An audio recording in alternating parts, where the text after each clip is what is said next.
and the Middle East. Israel.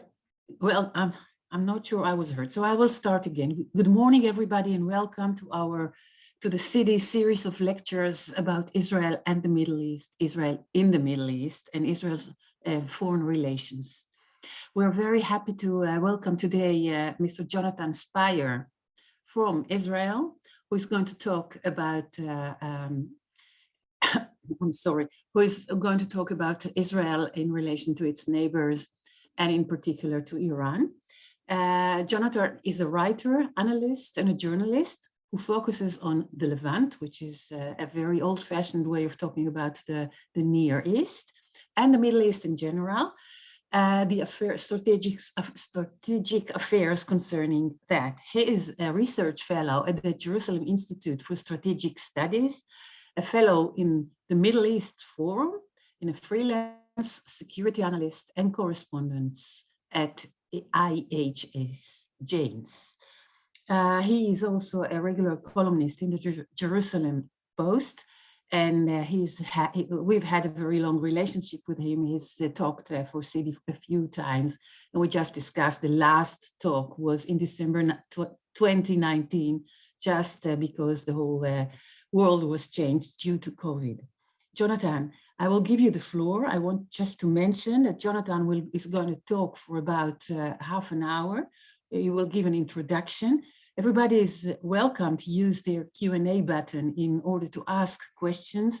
And according to the raised questions, Jonathan will go deeper into some of the topics which are relevant. Jonathan, welcome. The floor is yours. Thanks very much, and good morning to everybody. It is somewhat strange to have the feeling of giving a lecture from the nice and calm Middle East at a time when most of us are thinking on an immediate basis about the tumult and instability in Europe. This is a somewhat unusual position I find myself in. I won't say it's a happy situation, but it's certainly an interesting one. So as was said, what I want to try and do in this initial talk is to give a kind of framework regarding what I see as the key strategic trend lines and the key actors and groups of actors in our Middle East at the present time. And then in our discussion, we will be able to drill down into particular elements of that which may particularly interest participants. To begin then, let me say the following. We are currently in our region at the end of a process of very great instability, which began in late 2010 and which has sort of dissipated over the last couple of years, lasting nearly a decade. And I'm referring to that series of revolutions, counter-revolutions, civil wars, military coups, and elections, which was initially misnamed the Arab Spring, and subsequent to that name being rightfully abandoned, hasn't really acquired another name, but we know what we're talking about. We're talking about the wave of change that hit the Arab world in late 2010 in Tunisia, spread to Egypt, spread from there to Syria, to Yemen, to Libya, and in a different way to Iraq, and which is now in a process of receding, but which has profoundly altered the appearance and shape of the Arabic-speaking world. What then does the landscape look like as this wave of instability recedes?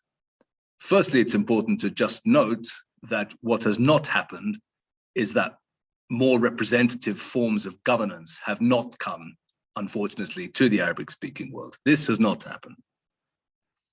What has happened, I would argue, most profoundly, is that in a whole series of Arabic-speaking states of relatively long standing, government has completely or partially fragmented and collapsed.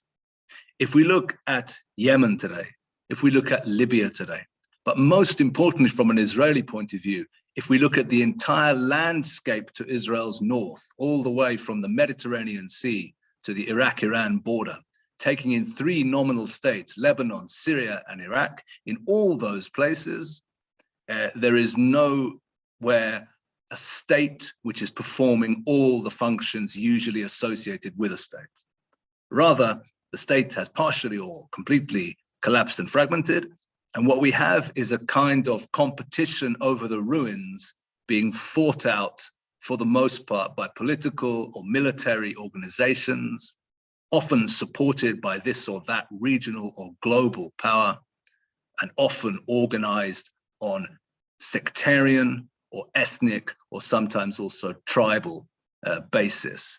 This, in headlines, so to speak, is the nature of the very profound change which began in the Middle East in 2010, which, while stagnant perhaps and unsuccessful perhaps, had been for the previous 40 years or so relatively politically stable in terms of internal political arrangements. That stability vanished in 2010, and we are now looking at the ruins of the landscape after 10 years of very great ferment and instability. Thus far then, with regard to the events of the last 10 years, important now to note that while certain states may have fragmented or grown weaker or even collapsed in the last 10 years, of course, there are still powerful state actors in our region and globally.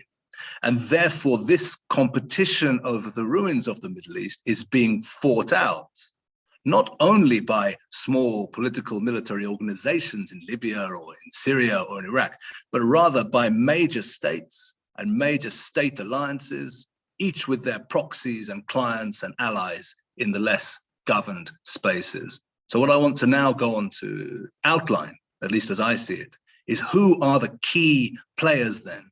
Who are the key competitors in this contest? And let me say straight away that in my estimation, there are two main blocks facing one another in the Middle East in what is becoming an increasingly clear, increasingly crystallized strategic contest for domination of the region. And then there are also a couple of other more contingent actors and blocks that we need to take into account in order to also, of course, we also need to take into account the interests of global powers, which I'll do at the end. But I want to first of all, in a little bit of detail, talk about these two main strategic blocks whose contest, it seems to me, is defining the strategy and strategic shape of the region at the present time. The first bloc to consider is the bloc of countries and movements led by Islamic Republic of Iran, and consisting of Iran itself, of course, the Assad regime in Syria, Hezbollah-dominated Lebanon, the Hashd al-Sha'bi or Popular Mobilization Units in Iraq. We sometimes also call them the Shia militias, the Ansar Allah movement, which controls a large swathe of Yemen, including the capital, Sana'a. This movement is also, sometimes we call it the Houthis, and the Islamic Jihad movement among the Palestinians, and to a certain extent, but complicatedly so, also the Hamas-ruled enclave in the Gaza Strip. Now, this bloc of countries and movements led by Iran has a certain number of capacities which have enabled it to punch very much above its weight in the region over the last 10 years. The Iranians are poorly developed. It's a third world country. They're bad at many things. They have no economic model. They have no road to prosperity. Where they take control of a country, poverty and instability invariably follow. But what they do have, and it has proven enormously useful to them, is they have a fully worked out methodology and praxis for the creation and sponsoring and control of proxy military and political groups in neighboring countries that work for the benefit of Tehran. Now, this ability finds organizational shape in the organization called Islamic Revolutionary Guards Corps, and specifically in its expeditionary force, which is called the Quds Force, Jerusalem Force, so to speak. Al-Quds, of course, in Arabic, the word for Jerusalem. Now, let's pause here for a moment. This is a very interesting organization that Iran has to perform this vital task, because it's not an intelligence organization in the classic sense. It's not a military organization. It's not a paramilitary organization, though it can perform all these functions. But what it is a gathering of men, and all of them are men, it being Islamic Republic of Iran. It is a gathering of men brought together for the purpose of the creation of proxy political and military forces. This is its raison d'etre. Most states don't have such a movement. Normal countries don't find a reason to have such an organization. Israel doesn't, America doesn't, the Netherlands doesn't. Iran, because of its peculiar regime, has such an organization. Now, here's the key point. In normal times, when things are stable and states have strong defense structures, the possession by a state of an organization of this kind might be of relatively little practical meaning. You know, when the IRGC tries to get organized in a strong state, relatively strong state, like Saudi Arabia or Kuwait or even Bahrain, their people get rounded up fairly quickly, and that's an end to it. But in a situation like the one I described at the beginning, where central authority has broken down across a large swathe of the Middle East, then the possession by a country of an organization whose specific skill set is the raising up of proxy political and military bodies will be worth its weight in gold to the state that possesses such a body. Iran possesses such a body, no other regional state does, and the Iranian success across the ruined landscape I outlined at the beginning of this talk is attributable, I would suggest, to the presence of that organizational capacity.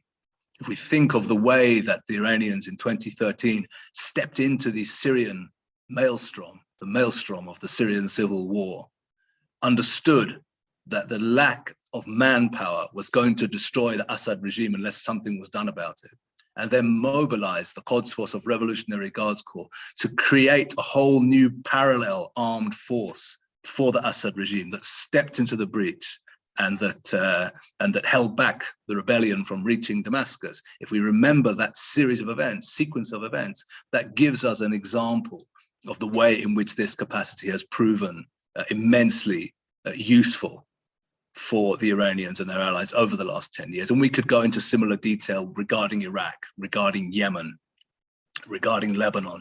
Each in their own context, the application of this capacity has proven to be of tremendous import.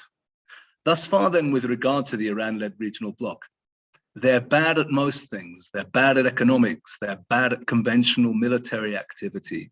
But what they do well, they do extremely well. And it has been it's been shown to be of immense application in the region over the last decade. The bloc which is facing the Iran-led regional bloc consists of countries traditionally associated or aligned with the United States. And unlike in the case of the Iranians, in the case of this bloc, that is very often the only thing which they have in common. They are traditionally Western-aligned countries, but they differ enormously, both in terms of internal political arrangements and in terms, sometimes also in terms of regional orientation and stance regarding significant regional files and countries. Who are we talking about then? Who are the members of this pro-Western bloc? Sometimes people call them the alliance of conservative countries or moderate countries. I like to call them the counter-revolutionary bloc, sometimes because it's neat, but the appellation, the naming is a matter of taste. The countries in question, however, can be listed as the following. Israel itself, of course, and the United Arab Emirates as key members of this gathering. I would include also Jordan, also Egypt. Bahrain certainly is a member of this group. Saudi Arabia, undeclared, is also in the same camp. And I would add also probably Morocco, and maybe also some non-state actors such as the Kurdish enclave aligned with the United States in northeastern Syria, the Kurdish regional government in northern Iraq, and maybe, if we're feeling particularly generous, the Palestinian Authority of Mahmoud Abbas in Ramallah. Now, listing that group already becomes apparent its disparate nature. This is a group of countries ranging in terms of their internal political arrangements from absolute monarchy, in the case of UAE Bahrain and Saudi Arabia, through authoritarian governance, in the case of the Kurdish regional government and the Kurds in northeast Syria, across to democracy in the case of Israel. So very little in terms of internal cohesion or similarity, but a great deal in terms of common interest. Iran threatens United Arab Emirates, it threatens Bahrain, and it threatens Israel with promised destruction, as we know well.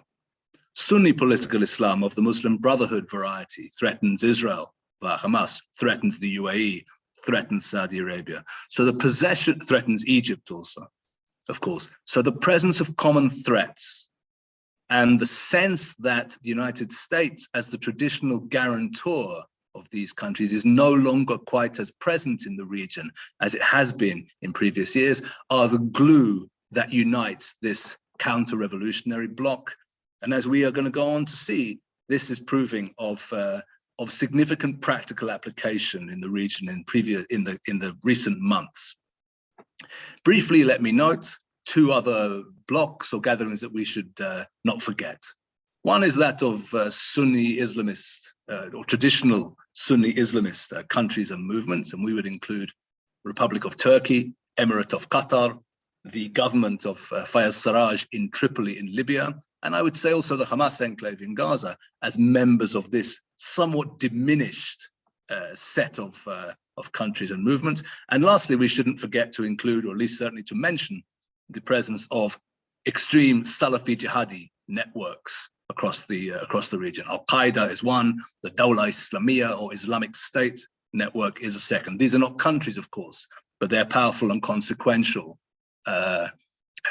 regional alliances of paramilitary and terrorist franchises in a variety of countries, stretching all the way from Sinai all the way across to Afghanistan. Thus far then, with regard to the two main blocs and with regard to two other alliances that we need to think about. Let me briefly now talk about the role of global powers in this picture before moving on to my conclusion. And I want to mention the positions of three global actors: United States of America, Russia, and last and definitely not least, People's Republic of China. With regard to the United States, I already made, I think, the main point. It is exaggerated to say that the United States is withdrawing or pulling out of the Middle East. It's not. I mean, the American, the Fifth Fleet is still headquartered in Bahrain and is going to continue to be headquartered in Bahrain and to patrol the relevant waterways around traditional US allies in the Gulf. The Sixth Fleet is still patrolling the Mediterranean. The Al Udeid air base in Qatar is still there.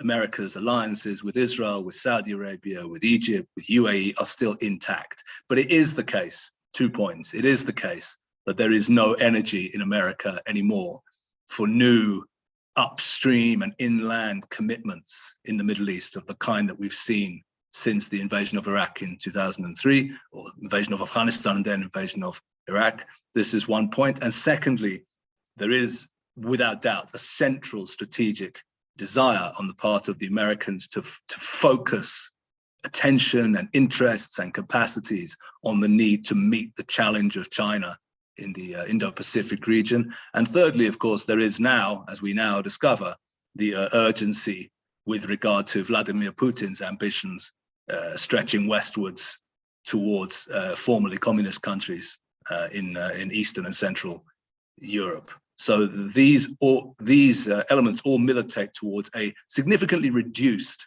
American footprint in the region. With regard to Russia, Russia, of course, is back in the region as a result of its successful intervention to save the Assad regime in Syria. From the point of view of Israel, this is of immediate relevance because Israel now has a border effectively with Russia, Russia being the key guarantor of Syria today. There is a large air base in Khmeimim, in Latakia province in Western Syria. There are two significant naval facilities now in Tartus and Latakia city itself on the Mediterranean coast. Russia is back in the region and Russia clearly intends to stay and is an immensely consequential actor with regard to Israel's attempts to challenge Iranian advances towards the Mediterranean. That is to say, Israel cannot act over the skies of Syria to seek to drive back the Iranian project in Syria. Effectively, it cannot act without Russian permission. And that's a matter of profound diplomatic and strategic significance, even if the Russian return to the region is relatively limited in geographic space. It's very, very significant geographic real estate from the Israeli point of view. And lastly, with regard to China, everybody is familiar, I think, with the Belt and Road Initiative of Chinese leader Xi Jinping. It's worth noting that the Middle East is located along one of the trade routes that China must develop in order to realize that ambition. That's to say, to get from the coast of southern China to the Mediterranean, and therefore to the markets of Europe, you have to go through the Middle East. So the Middle East is of immense strategic importance to China. Now, up until today, the sense has been that the Chinese are big enough to trade with everybody and to some degree align with everybody, and not to involve themselves in the rivalries of the Middle East that I've been describing. It's not at all certain that that situation can continue indefinitely. What does that situation mean in practice? Well, it means that, alongside the very well reported 25-year strategic agreement that the Chinese reached with Iran in the course of last year, China has also just in September opened up a brand new port in Haifa, next to the main container port maintained by the Shanghai International Port Group. That's to say that China is able to trade with everyone and their enemy. That may continue, and certainly it's in the interest of Israel and UAE and others that it should continue, but it won't necessarily continue. My view, at least, is that if we think about Cold War systems in the past, the notion of having a Cold War which is geographically limited to one space, the Indo-Pacific region, may be a little bit far-fetched. Cold War systems tend to end up taking in the entirety of areas of possible friction between the participants in the Cold War. What does that mean in practice? What am I saying here? What I'm saying is that in the longer term, it seems to me likely, if the Cold War between China and the US develops, that China will begin to pick sides and will begin to see the enemies of America in the region as its probable friends and partners, and the friends of America in the region, including notably Israel, as countries with, let's say, a less sympathetic reception from it. So thus far with regard to the role of global powers in this picture. Let me conclude then in the last couple of minutes by looking at what I at least see as maybe some key developments in this picture that have taken place over the last few months. We began with the process of relative regional fragmentation and collapse, and with the acknowledgement that the Iranians emerged as the main winners of this process. What does that mean in practice? In practice, it means that in Iraq and in Syria and in Lebanon, Iran now finds itself either in a dominant position or at least in an ascendant position with regard to the maintenance of tools of Iranian power projection, which can act independently on Iranian orders across the space. From Israel's point of view, we need to add to that picture also the fact that the Hamas enclave in Gaza, as was demonstrated last May, has the capacity to produce domestically rockets and missiles with which it is able to threaten Israeli population centers. These skills that Hamas has were learned from Iran, right? We know about this process. Hamas operatives went up to Lebanon and learned how to learn missile and bomb making skills and took them home to Gaza, which means that there is these aspects together constitute an Iranian attempt to surround Israel with missiles, with rockets, with clients, with the intention of making stable life in Israel an impossibility as part of a kind of long war strategy intended to conclude with Israel's contraction and eventual collapse. This we know. What is fascinating to note about the events of the last year is that we can now identify a kind of Israeli counter-strategy. The Israeli counter-strategy is what one might call a kind of counter-encirclement. Israel is seeking to align with countries surrounding Iran with the intention of intervening directly through various means, political, diplomatic, maybe paramilitary, and intelligence, in Iran's efforts and in Iranian daily societal maintenance also. The Abraham Accords, the formal relations between Israel and UAE and Bahrain are a key element of this. Israel's growing relationship with Azerbaijan to Iran's north is another aspect. Efforts by Israel to improve relationships with Turkmenistan and Uzbekistan also, again to Iran's north, are an element in this. And I think we may be able to say with some confidence that recent examples of high-level hacking into Iran, including the security systems of Evin prison, hacking of Iranian main TV channel just a couple of weeks ago, these may also be little clues and elements of ways in which Israel, with some of its clients and allies, is trying to sort of hit back also and disrupt Iranian life with the message that, well, if you can surround and encircle us, here's what we have to tell you, we can surround and encircle you also. Now, you'll have noted that I've hardly mentioned or not spent time on the Iranian nuclear program in the course of this this talk. I don't want in any way to downplay, of course, the importance of the nuclear program and indeed the importance of the fact that in Vienna, there may well now be the road open for the conclusion of a new version of JCPOA. All the information that we have available in the public sphere regarding this new deal makes it look like a rather bad deal from an Israeli point of view, essentially a return to JCPOA at a time when JCPOA only has about another couple of years till 2025 to run in its full application and then fades out completely in 2030. What this means in practice, in my view, and on this I will conclude, is that Iran today can be effectively described as a threshold nuclear state. The international community are clearly not going to save the Middle East from that reality. Israel has to hope, and Israel's allies have to hope too, that should Iran make the decision to move towards breakout, moving towards testing a nuclear weapon, there will be enough time afforded, thanks to intelligence efforts, to Israel to take the military action, which would then become inevitable. Of course, it is not at all certain that Iran will attempt breakout. Iran may well prefer to stay as a threshold nuclear state for a long time to come. While that goes on, this contest between Iran and its allies and Israel and its allies will be the key strategic process taking place in the Middle East.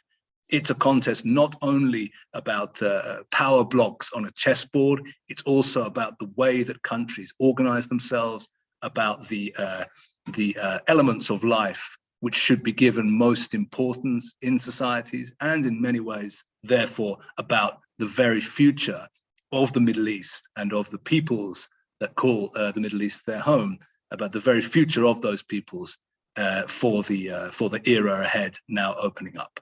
So on that portentous note, I will now conclude. I think we're just on 11:30, and I'll be very happy to take questions and comments. Yes, thank you so much, Jonathan. I find it very interesting. If I may start with the first question, just continuing with your analysis about Iran, could you please elaborate more about how the other players in the anti-Iran bloc, putting it a bit simplistically, Saudi Arabia, the Emirates, etc., how do they regard that, and what are their strategies apart from blocking with or aligning with Israel? Because I feel that the interests are not always the same, and the strategic decisions just as much. Absolutely, yeah. Thanks for the question. Well, first of all, you're of course right that if you put Israel on the one hand and the three main Gulf Arab monarchies relevant here, which is Saudi Arabia, UAE, and Bahrain, on the other, there's clearly a key and cardinal difference. And the key and cardinal, or there are rather two key and cardinal differences. The first one is that, unlike in the case of Israel, Saudi Arabia, UAE, and also Bahrain can think about diplomatic processes with the Iranians. That's to say, they have the option of seeking to appease the Iranians, or at least hedge their bets between the West and the Iranians. And we saw this in the course of the last 2 years, in 2019 specifically, when after a whole series of very aggressive acts by the Iranians in the Gulf area, including attacks on UAE shipping. And if you remember, in very, very importantly, in September 2019, this large-scale missile and drone attack on the Saudi oil processing facilities in Abqaiq. Now, what happened as a result of all that was not, as you might imagine, increasing confrontation, but rather the Saudis and the Emiratis began to try to appease the Iranians. They began to try to reopen dialogue with the Iranians with the hope that maybe they could manage to get the Iranians to desist from this activity through diplomacy. We're now 2 years on from that, and I think it's fairly safe to say that this effort has not succeeded. And if we think about the fact that just last month, for the first time, the Iranians, was the Houthis, but the Iranians actually fired ballistic missiles at UAE territory itself. This shows us that the attempt by the Gulfis to sort of both defy Iran and appease it at the same time is not working. And that therefore, what is likely to happen, and I think we can conclude that Prime Minister Bennett's recent visit to Bahrain just last week is an indication of the fact that the UAE and Bahrain are starting to realize, okay, appeasing Iran has not worked, so what we need to do is effectively defend ourselves more clearly against it. And then Israel has a very clear role to play in that. I say, once you start thinking about aerial defense, Israel is a natural country to start to talk to, because Israel does aerial defense very well. So there's a dynamic in which Israel understands that it has no choice, of course, but to take a confrontational attitude towards Iran. The Gulf countries are much more fragile, much less able to independently defy Iran, and more able to think about diplomatic windows and diplomatic possibilities. And this distinction is not going to disappear. It's not, we will never reach a point, where the UAE say, okay, we've finally realized we have to absolutely 100% defy the Iranians. There will always be hedging. There will always be drifting this way, drifting that way. But the present time, I would say, is one in which the Gulf countries are coming closer towards the Israeli point of view, simply because they're realizing that Iranian ambitions cannot really be appeased. You have to either surrender to the Iranians if you feel you have to, or you have to defy them. But meeting them halfway, given the nature of their goals, both in the Gulf and, of course, in our region, in the Levant or towards Mediterranean Sea, is not going to work. So yes, I think there are significant differences, but my sense is, at least in the last month or two, those differences have, to a certain degree, narrowed. Yeah. Would you say, you just mentioned the rocket attack from Yemen to the United Arab Emirates. Yeah. What I think is very important to mention in this sense is that the distance between Yemen and the Emirates is just as far as the distance to Eilat in Israel. So in a sense, some analysts I heard say that this is also a sort of signal towards Israel. Do you agree with that analysis? I know, and we all know that Israel is watching the Houthis very carefully, because the fact is that Israel is within missile range from the Houthis. Israel, by the way, is also within missile range from Western Iraq, from the Iraqi Shia militias, and Israel has at times acted against them as well. So it's not only a question, sure, of Lebanon and Syria, which we think about all the time.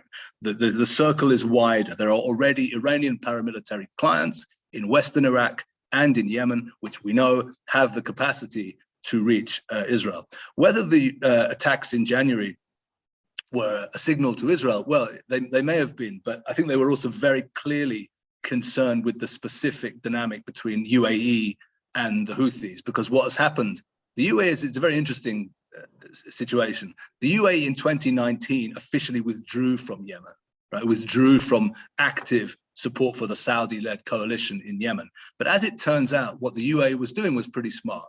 They pulled out their own conventional forces and they began to align with proxy and client forces inside Yemen. A little bit similar to what the Americans did with the Kurds in northeast Syria. The Emiratis began to work with a number of clients.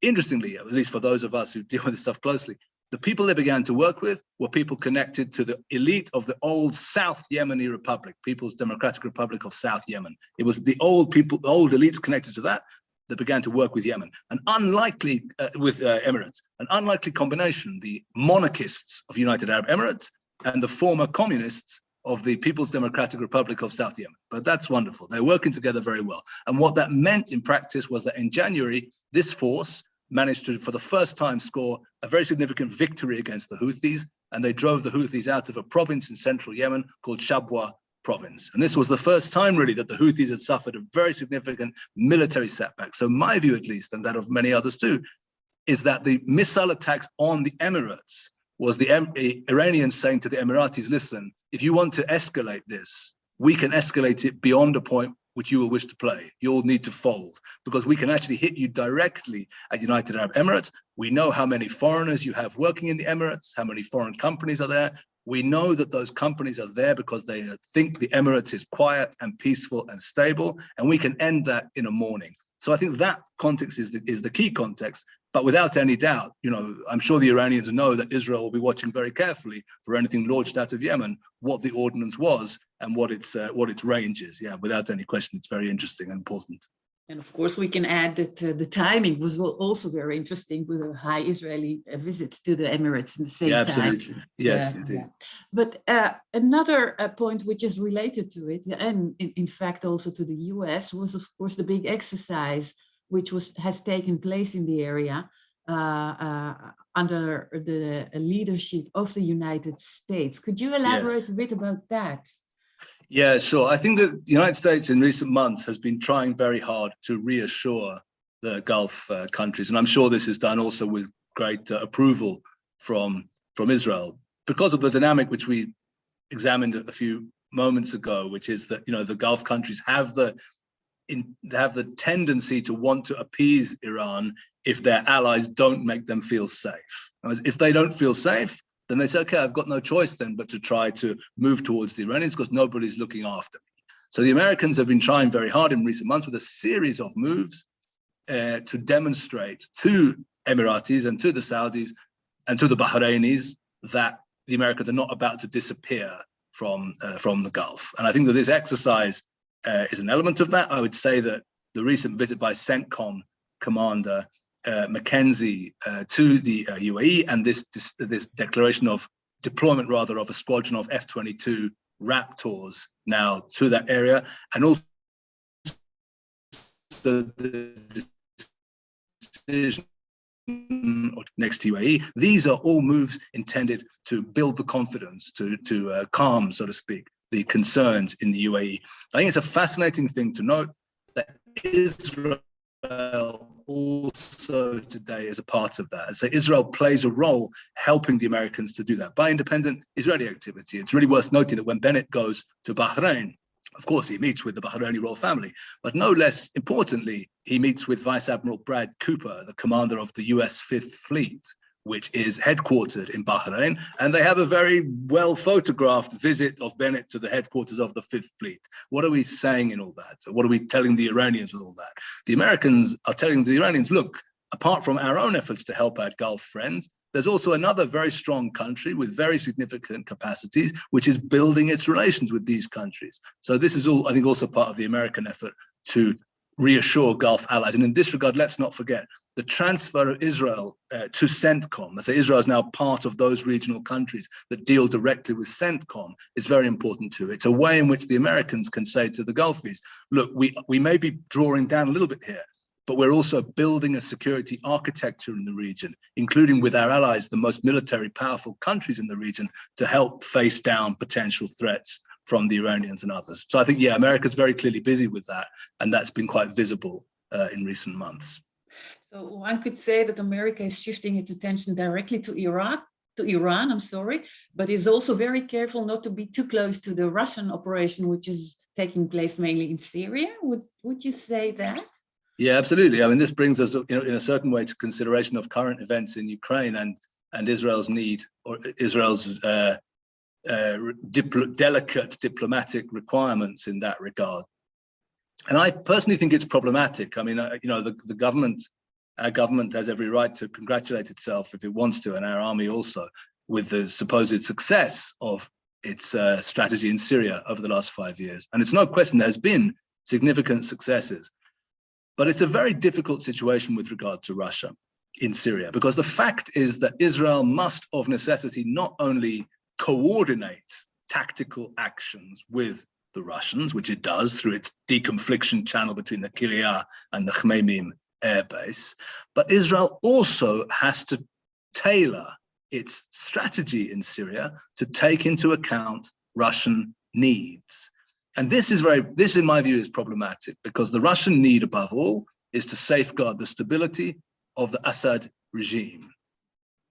But the problem is that the Iranians, who are not stupid by any means, also, as is evidence here, are, of course, weaving their project in Syria within the official Syrian armed forces infrastructure. The Iranians are present inside Syrian army bases. The Iranians, as we know, are present all the way down to the area just outside the Quneitra crossing, all the way to Israel's border, let's say. But they're not there in bases, with a Revolutionary Guards flag and an Iranian flag. They are present in the bases of the Syrian Arab army, the official army of the Assad regime. So there's a problem. The Russians say to Israel, well, if you have to hit the Iranians, you can do so, coordinate it with us, but leave the regime alone. And what the Iranians do in response is they say, okay, well, we get that. So what we're going to do is we're going to come in with the regime army. And then Israel faces a very difficult dilemma. And I think the evidence suggests that Israel prefers to tiptoe around the Russian demands, because as it has to. But the result of that is then the Iranians are continuing to build and develop, and certain parts of that are off limits to Israel.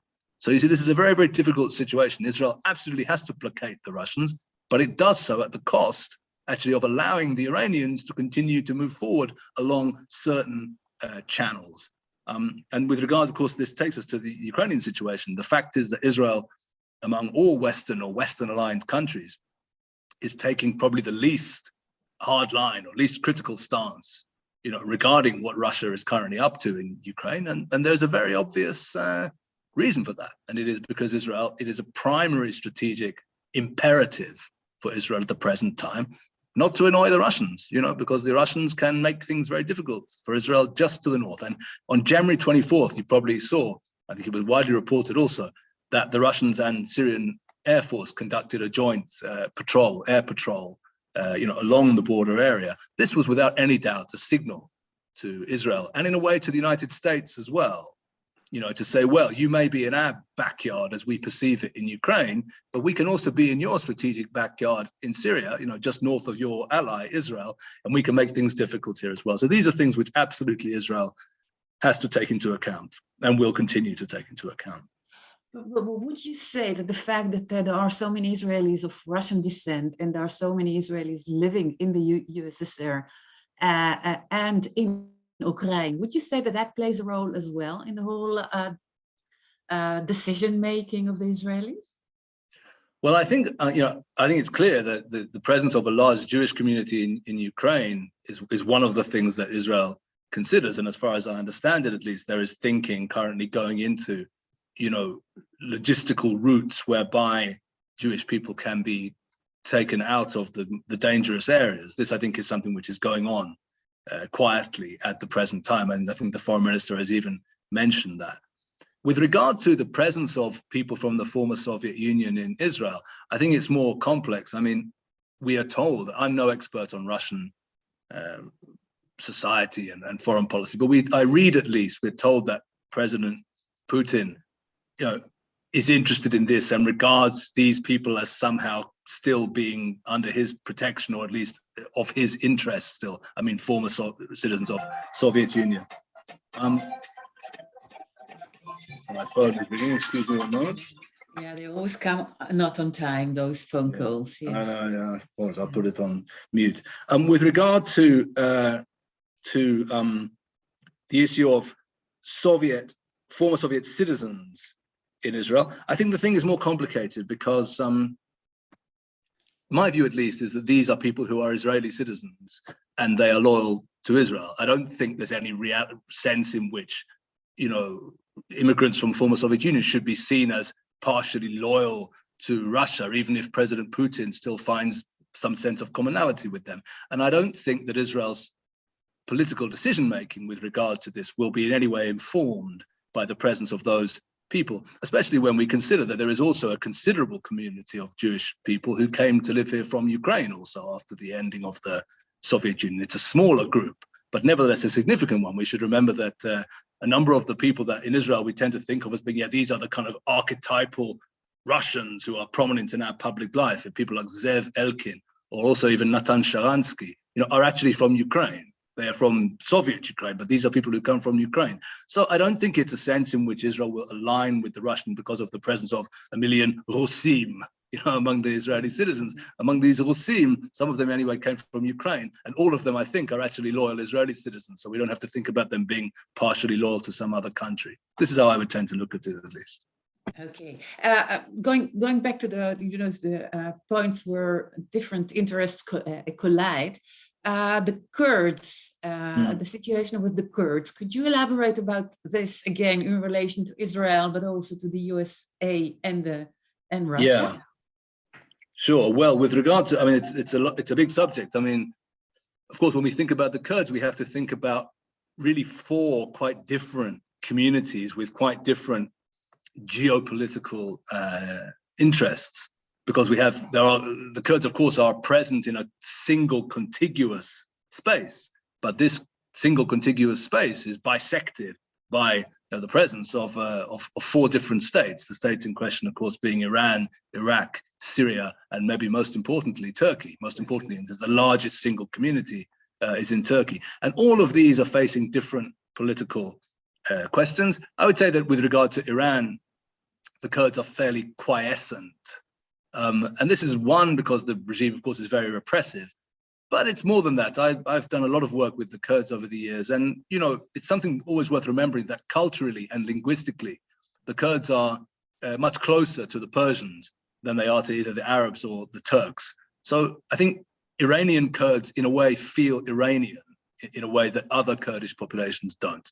With regard to Turkey, the Kurds, of course, are of increasing political importance, but Turkey is a stable, powerful country. So this really is a question largely of internal Turkish political dynamics. And it is in Iraq and in Syria where the matter is most important, because there, these states have partially fragmented or partially collapsed, with the result that the Kurdish populations in each space have managed to create an autonomous, armed ruling authority of their own. So the Kurds are autonomous or semi-autonomous in both of those spaces. These are two very different spaces ruled by two very different political movements. Kurdish Democratic Party that rules Iraqi Kurdistan is a traditionally pro-Western, tribal, religious family party. Actually, it's called a party, but really it's the Barzani family and its associates. And the PYD, or with its YPG militia in Syria, is something very different. This comes out of Turkey, of PKK, the Kurdish Workers' Party organization. This is an urban, created by educated, urban, secular Kurds with a leftist political orientation. So these are they're both Kurdish entities, but they're two very different entities, which are to some degree hostile to one another. My own sense is that in both cases, these autonomous areas look set to survive. There isn't a sense, as there was maybe a couple of years ago, that one or other of them could simply vanish from the map.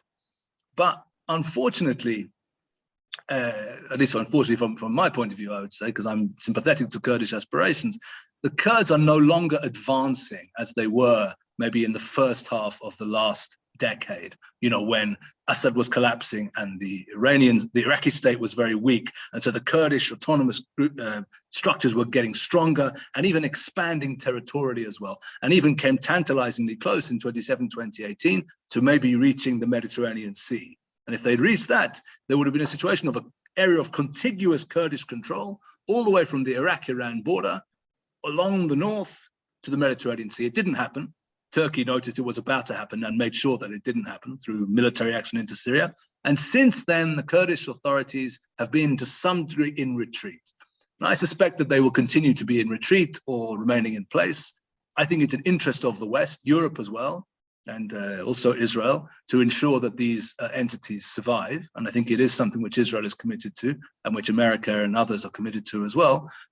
These have proven to be, it's not a tough competition, but they've proven to be the most stable and best governed areas of these respective countries, Iraq and Syria. And for this reason too, as well as strategic reasons, which we could go into, there's every reason to support their survival. I think they will survive. But the very great hopes that the Kurds had 4 or 5, 6 years ago, that maybe we were finally actually moving towards the possibility of fully independent Kurdish statehood, these hopes have not disappeared, but they've been placed very much on hold, I would say, by the events of the subsequent years. Yeah, and would you say this is connected to the changing strategic ambitions of the United States? That's an interesting question. Yeah. I mean, if we think about it in specifics, the Americans were never in favor, have never declared themselves in favor of Kurdish statehood.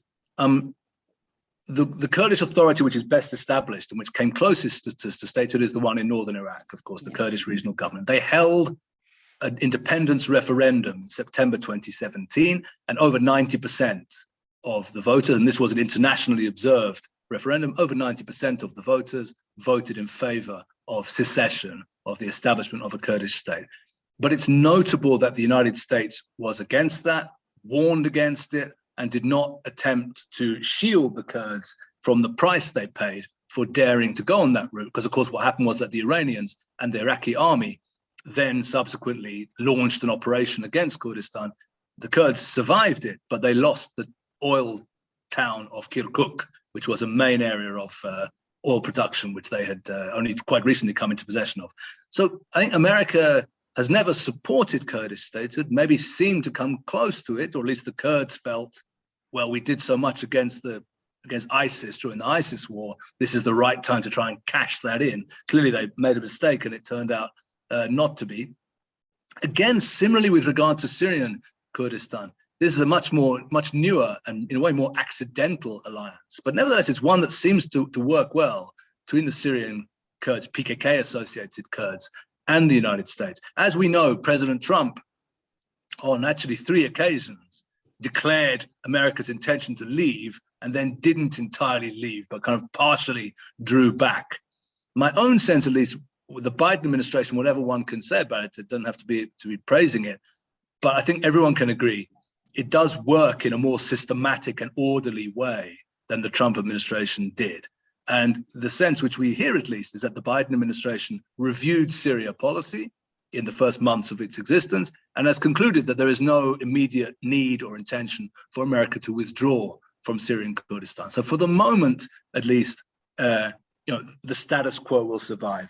But yeah, I do think also with the Syrian Kurdish case and also with the Iraqi Kurdish case, the fact that the American interest is seen as very partial, very contingent, very immediate and tactical in nature means that the Kurdish authorities have to draw their own conclusions and say, okay, these guys are not really supporting our political aspirations, even if they're helping us in security on a day-to-day basis. We here being the Kurdish authorities, I mean, have to therefore develop political and diplomatic relations with other players. We can't assume that the Americans will always be here. So yes, the Syrian Kurdish relationship with Russia, of course, the arbiter of Syria, as we mentioned a moment ago, and the Iraqi Kurdish relationship with Iran and also with Turkey are in a way the kind of knock-on effects, I would suggest, of the fact that the West, which means, of course, basically the United States in the Middle East, has not come down firmly as a strategic ally of the Kurds. And therefore, the Kurdish authorities have to draw sensible, pragmatic conclusions from that and act accordingly. And what's the role of Israel as a player in this game, or does Israel keep distance from this question? Well, Israel is a player, but in a very quiet way. First of all, Israel is the main purchaser of oil, by the way, from Kurdish regional government. This is something which is not always widely reported, but that's the fact. The Turks built a pipeline stretching up to a place on the Turkish Mediterranean coast called Ceyhan, and that's the pipeline which Kurdish oil extracted in Kurdish northern Iraq is then piped to that area and then refined there. And the main purchaser of that oil, which of course can then set off by sea into the Mediterranean on ships, is Israel. So Israel is a key economic partner, actually, of Kurdish regional government in northern Iraq, because oil and gas are the main things that they produce there, for better or for worse. So in this sense, Israel is a partner. But Israel is a deeper partner as well, quietly, with Kurdish regional government in northern Iraq, because it is an interesting fact that Israel has actually been a kind of quiet ally of the Barzani family going back all the way to the 1960s, and the time when it was the grandfather of the current prime minister, a man called Mullah Mustafa Barzani, was the leader then of the Barzanis, and he had a close relationship with Israel. The Israeli intelligence and representatives of the Israeli military were resident at that time in northern Iraq, clandestinely with Mullah Mustafa Barzani, and they were active and the Barzanis were active in helping Israel gather intelligence against the Iraqi regimes to the south, which of course were among Israel's most important enemies at that time. So the relationship has had its ups and downs, but Israel's relations with the Barzanis stretch back to the 1960s and have never been completely cut off, even if they've had their ups and downs. And therefore Israel, without any question, is present in Iraqi Kurdistan. And I assume, although we can't know this in real time, I assume that area, which of course borders Iran, is being made use of, I would think, by Israel with regard to the various tasks I outlined earlier regarding countering Iran and learning about Iran. With regard to Syrian Kurds, it's a bit different. As I mentioned before, the PKK, which is really the parent organization of the current Syrian Kurdish autonomy, emerged from circles of the Turkish far left in the 1970s. As everyone can imagine, the Turkish far left is not necessarily the most sympathetic area with regard to Israel. And PKK has not had a historically friendly relationship to Israel. And PKK even notes the fact that it had fighters training with the PLO in Lebanon in the 80s. And there were even PKK fighters killed in the famous battle for the Beaufort, the Crusader castle in southern Lebanon, which they remember. So they've not traditionally had those good relations. But today, the Syrian Kurds are, of course, aligned with the Americans. And from an Israeli point of view, Israel wants that partnership to continue because it acts as a partial but significant barrier or buffer zone to Iranian advances east to west. Yeah, that enclave east of the Euphrates in Syria, going north to south, in practical terms, prevents the Iranians from using that real estate to travel east to west, because the Americans and the Kurds are there. And therefore, Israel has an interest in and wishes the Americans to stay, and the Americans are staying in alliance with the Syrian Kurds. And so this is a relationship which is, Israel has an interest in getting them to stay. Well, we are taking a big travel in the Middle East. We have some questions about Qatar, Kuwait, and their relations to the Abraham Accord, to Israel, to Iran, to Saudi. Yeah, well, with regard to Qatar, Qatar, I think, is the more consequential one of the two, because Kuwait is to some degree tries to have a hands-off attitude, both with regard to Abraham Accords and with regard to the Qatari practice, which is much more hostile or complex and in some ways hostile to the Israeli interest. Qatar is very important in this regard, but its stances are ambiguous and many-sided, many-faced.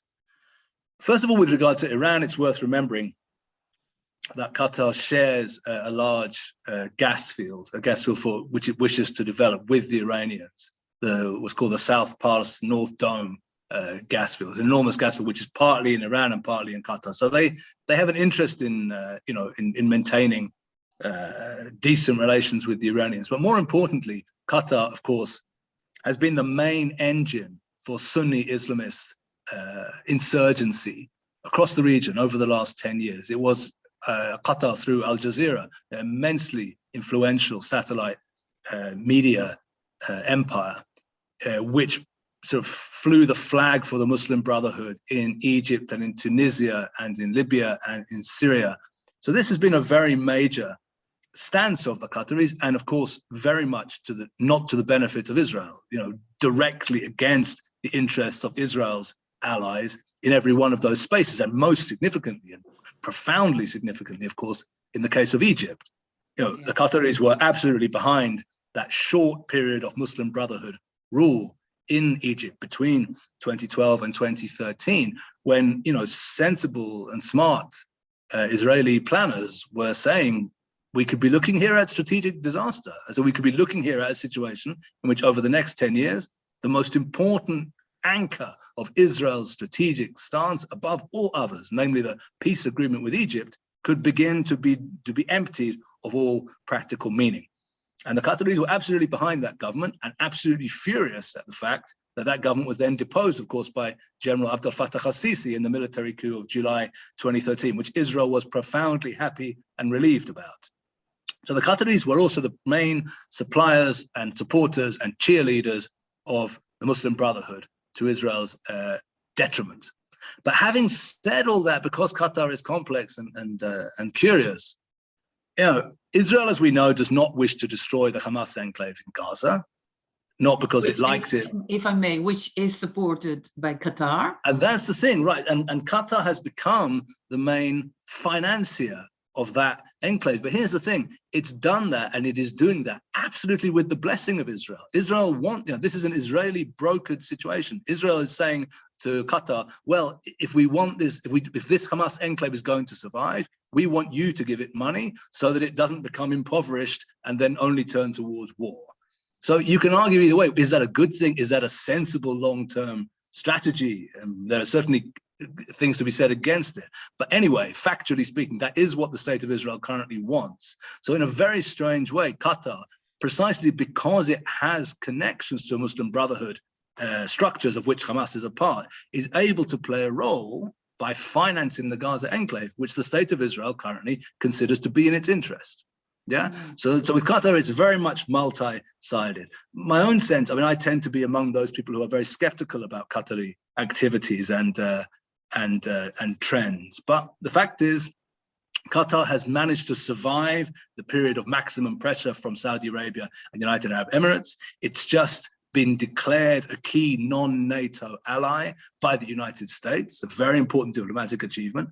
So it seems like it's around to stay, and it is playing this very significant role with regard to financing Gaza, with the blessing and at the behest of Israel itself.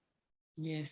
Well, I have two questions which I couldn't embroider into the things we were talking about. One question is regarding the different groups in the Sinai desert, and I'm not sure it's a fact, but somebody is asking about the Muslim Brothers in the Sinai.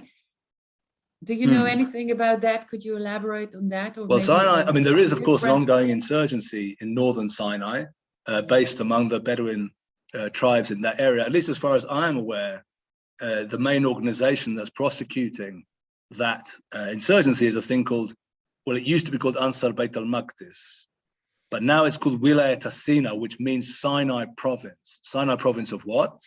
Not of Egypt. Yeah, they don't mean that. Sinai province of the Islamic State. This is an organization which has pledged bay'ah, has pledged allegiance to the Islamic State, and it's part of the regional structures of Islamic State. So yeah, it's a Sunni Islamist insurgency, at least as far as I am aware. But not a Muslim It is not maintained by the Muslim Brothers. And at least as far as I'm aware, the Muslim Brothers, there were noises in the Muslim Brotherhood after the coup of 2013, which pointed towards a possible armed insurgency by the Muslim Brotherhood. But that's something which has not actually transpired into being.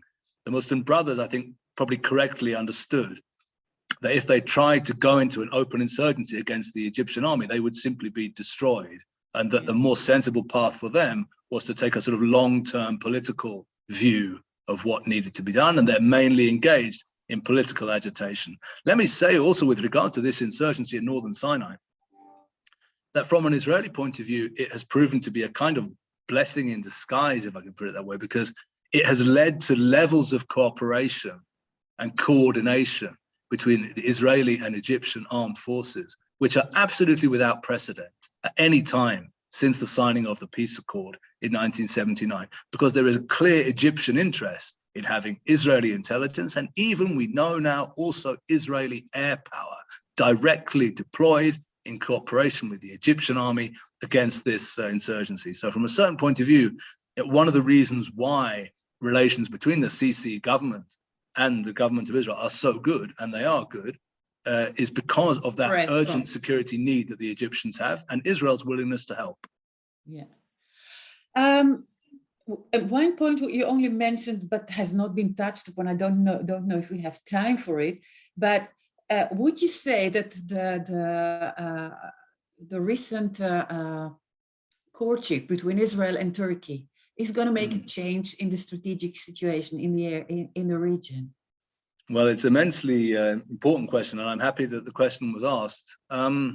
Look, we know what's currently happening. We know that the gentleman Ibrahim Kalin was just in Israel, laying the groundwork for the planned visit by President Herzog to Turkey next month.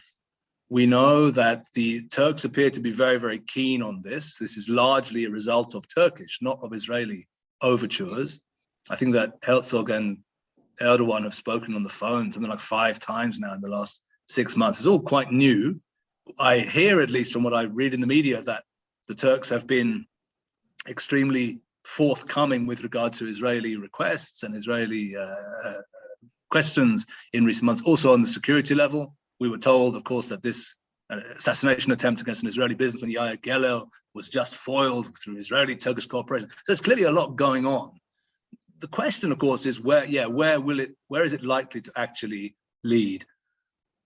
My sense is that there's an extreme amount of caution in the Israeli system now, because we've already been burned by Erdogan twice now with regard to revival of relations and then once again refreezing of relations. It is, I think, correctly understood now in the Israeli system that Erdogan is himself a man of ideological outlook. He is an Islamist. He's on an ideological level very, very hostile to Israel. So if he is now undergoing a kind of charm offensive, not only with regard to Israel, but also with regard to UAE, where he visited recently, also with regard to Egypt, which he's currently seeking to improve relations with, this is coming from direct and urgent needs that Erdogan has, not coming from sentiment on his part. What are the needs? Turkey is quite reasonably isolated now. The project of creating Islamist governments, which began 10 years ago in the region, in the Arab Spring, in Tunisia, in Egypt, they hoped also in Syria, has come to nothing. All these governments either didn't come into being or came into being and have since been once again removed. So he has a need, therefore, for allies and a need for contact. The American administration, this administration, is not warm towards Turkey. The economic situation in Turkey is very bad indeed. Erdogan has elections coming along in next year, so he wants to be able to point to some achievements on the foreign policy level prior to that. So because of all this, a charm offensive is clearly currently underway. From an Israeli point of view, however, there are certain hard questions that need to be asked. There is a very active Hamas office in Istanbul. It is said that this office was the one responsible for the planning of the kidnap and murder of 3 Israeli boys that precipitated the violent events of 2014, summer of 2014. Everything which I hear and everything which is reported says the Turks are not offering and will not pledge to close that office down. So will Israel be satisfied with something less than that, with greater monitoring of the office or some kind of pledge of that kind in return for using its own good offices to the United States to try to get such decisions as the cancellation of the F-35 for Turkey reversed? I think it's a big question as to whether Turkey will be able to offer enough to make Israel respond in that regard, or indeed, let me put my cards on the table here, whether Israel should respond in that regard. I personally would recommend extreme caution with regard to Turkey because of its track record, because of its support for Hamas, and also because we have to think also of the growth in relations and advance in relations with Turkey's adversaries over recent years, with Greece, with Cyprus, also, of course, with Egypt, who oppose very strongly Turkish ambitions in the Eastern Mediterranean. Does Israel really want to go over to the Turkish side in that? Erdogan talks about a Turkish-Israeli project to lay a pipeline for Israeli gas to Europe to replace the East Med pipeline, which has now been maybe permanently postponed. Can we really imagine a situation in which we would put the supply of our gas to Europe in the hands of the volatile and hostile President Erdogan, and then the next time we do something in Gaza he doesn't like, now he's able to switch the supply of gas off? So my own sense is that there's a need to proceed. Why not? If he wants to talk, we should talk.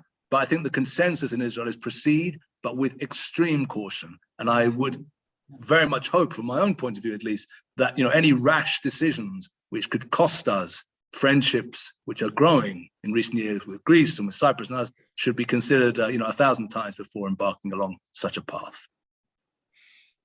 Well, there is one question which I would say is more of an emotional question, and this is simply, why is Iran so hateful towards Israel? Well, the Islamic Republic of Iran, of course, is a relatively recent presence on the stage of history. I mean, it only came into being in 1979. And, it's worth remembering, this regime came into being on the basis of a very clear ideological outlook. Ayatollah Sayyid Ruhollah Khomeini, of course, was the first supreme leader. And in his outlook, Israel loomed quite large. One of the first acts which he performed, which that regime performed, was closing down the Israeli embassy and allowing the PLO to establish their embassy in the same building. Why is it that they have this centrality with regard to Israel? I think there are a couple of points. One of the points is instrumental and pragmatic. And it is that the Iranians are themselves outsiders in the Arab world. They're non-Arabs, they're non-Sunni Muslims, and the Arabs know them well and see them as traditional adversary or enemy. So what the Iranians have thought is, if they can take this Palestinian cause, which they see as a kind of great flagship cause in the emotions of millions of Arabs, this is one of the ways that they can maybe get rid of or lessen the natural enmity which the Arabs can feel towards the Persians, towards Iran. So one thing is pragmatic, I would say. By the way, it doesn't work, and it hasn't worked for reasons we go into, but the Iranians, I think, thought it could work. The reason it hasn't worked is because the Iranians are seen correctly by the Arabs as an essentially sectarian presence also in the Arab world.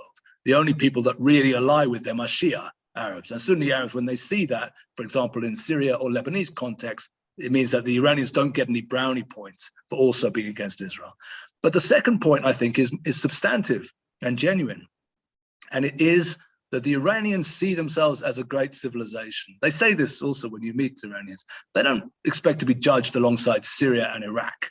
They say they belong in the club with India and China, with great historic civilizations. And they regard themselves as having been unfairly held back by what they regard as Western imperialism, American imperialism, but often also British imperialism, which they have a long unsettled account with. And they see Israel as, allow me to put it crudely, I'm speaking to Dutch people, so I know you're not excessively fussy and sensitive in this regard. I remember the late Fred Halliday, great Middle East specialist, told me that an Iranian official once said to Fred, who of course was a fluent Persian speaker, we regard Israel as the droppings left by the goat of the imperialists when the goat left the region. So this tells you a lot. What they see Israel as is proof positive and evidence of the weakness of Iran, of the fact that as a civilization, it has not ascended to where it thinks its rightful space is. And as a result, for them, in the way they see things, the destruction of Israel, they see it is one of the main signposts for what they hope to be their path back towards what they regard as their rightful status in the region and indeed in the world. So I think there are practical and instrumental reasons for it, but there are also very deep-seated ideological and indeed emotional reasons for it. Yeah. Oh, that's interesting. Yeah. Well, before we wrap up, because what are, in your view, the most important issues that we should we should look at in the coming years? What are the main issues that are going to take place in the region? Yeah, well, there are two of them really, and I mean, it won't surprise you given the focus of this talk, which I think are the two main issues. First of all, the issue, I'd say, of political Islam. That's to say, we talked about the Iranians. Let's not forget, Iran is an example of state-led political Islam in the Shia version. And we have also the Sunni version of Muslim Brotherhood-led or Al-Qaeda type political Islam. And these phenomena, the rise of them and the need to counter them, also in their state manifestations in Iran, and I think also in Turkey, and also in their sub-state manifestations in such organizations as Hamas and Muslim Brotherhood and so on. This remains, I think, a paramount question in the region. Will the region be defined by ideologies of destruction and ideologies of revival and dominance over enemies, or will there be a more pragmatic, maybe even individualistic, forward-looking orientation among the Arabic-speaking masses of people in the region? This, I think, is one crucial area. The second area, which I think is absolutely crucial, is that of China. And I mentioned it in my talk, but I would encourage people to look closer at it. What does China want in the region? Where is China heading, and how can we influence that or impact that? These are crucial questions, and there isn't a simple answer to it either. I mean, there are good points in favor of the notion, which I know many of our friends in America have, well, Israel needs to absolutely align itself with the United States tomorrow morning, with regard to the threat of Chinese global ambitions. And other people also say, well, yeah, that's great, but actually we also, and the Emirates also, have profoundly flourishing trade relations with the Chinese, which are vital for our economic well-being.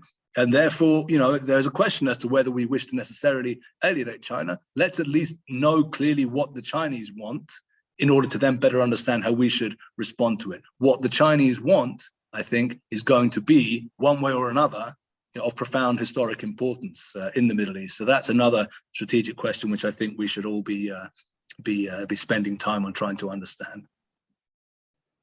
Thank you very much, John. I found it a fascinating lecture. Thank you so much. Thanks very much for the invitation. I would like to thank the public, the people who are watching us too, and remind us next week, same time, same place, we have the next lecture in the series, and this will be focusing on the relations between Jews and Arabs in Israel itself, and of course with some look at the neighbors. So everybody is very welcome to join us next week. You too, Jonathan, of course, if you have the time, but I think this, Thanks. more about this subject. I would also like to mention that all our lectures are recorded. So if you want to invite other people to listen and to the lectures, this is on, and you can find them via our website and of course Facebook, which has a live recording now. I would also want to invite everybody to look at our website and other channels we're using, like our podcasts, which also discuss similar issues, only in Dutch, so it's less relevant for you, Jonathan. And I want to wish you all a very good day and a very good week. And till next time. Thanks.